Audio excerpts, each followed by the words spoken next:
If you're a parent of a school-aged child, you've probably wrestled with this question. Does it really matter if my kid reads on a screen or from a printed textbook? Maybe you've asked it when they're doing homework on a tablet. Maybe you've asked it when you're trying to help them study and there's no physical book to flip through, just some vague digital resources buried in a school portal. Or you're left trying to make sense of whatever class notes they copied down, half legible, missing context, and not enough to really guide them through the material. It can be frustrating, right? Well, according to some new research out of Columbia University's Teachers College, the format of what kids read, screen versus paper, actually makes a measurable difference. And it's not just about comfort or preference, it's about how deeply the brain processes information.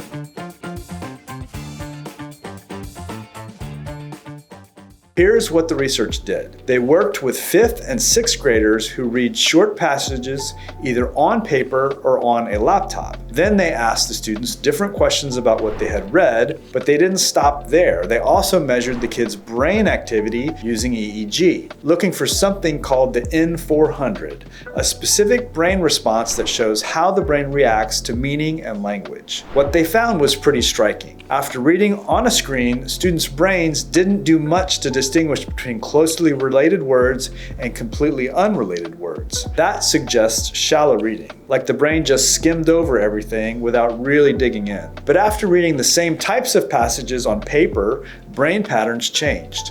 Kids showed more graduated responses, meaning their brains did make distinctions between the ideas that were closely related versus those that weren't. That's what scientists call deeper semantic encoding. In simple terms, reading on paper helps kids engage more deeply and remember more. Now let's talk about why this matters for you as a parent. You've probably seen your child breeze through an online article and then barely remember what it said. But hand them a physical book and somehow it seems to stick. This research explains why.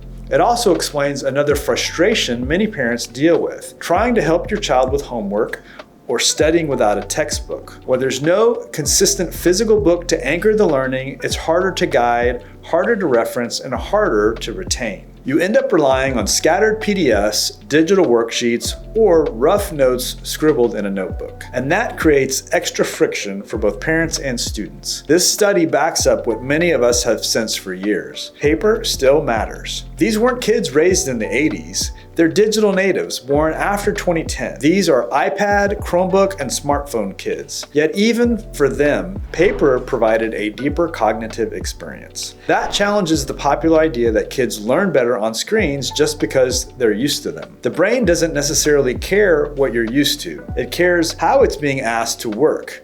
Now you might be wondering, if paper is so much better, shouldn't comprehension scores be higher? Well, here's the interesting part. The test scores right after reading weren't wildly different between formats, but the brain actively told a much deeper story. Print triggered more engaged processing, even if it didn't always show up on the quick multiple choice quiz. That tells us something important. Standardized test scores might not measure how deeply students are actually learning. So what can you take away from this? First, don't give up on printed books. The researchers were clear. We should not yet throw away printed books. Even in a digital age, print still helps kids build better mental connections. Second, match the tool to the task. Screens are great for quick searches, skimming, or casual reading. But if your child is studying for a test, writing a report, or trying to absorb challenging material, encourage them to go with print. That extra depth of processing could give them a real edge. Third, be mindful with digital learning. We're not anti-tech here at the Tenney School. We use fantastic online platforms, especially where they help students with different learning needs, but digital reading needs to be used strategically. Without guidance, it's easy for kids to slip into shallow engagement. The takeaway isn't screens are bad. The takeaway is, let's be thoughtful. When kids read on paper, their brains work harder and smarter. So whether it's studying for a big exam or just reading to learn something new, how they read might help be just as important as what they read. That's it for today. If you found this helpful, give us a like and subscribe, and tell us in the comments below what your experience is with digital versus physical textbooks. I'd love to hear how it's working and not working in your home.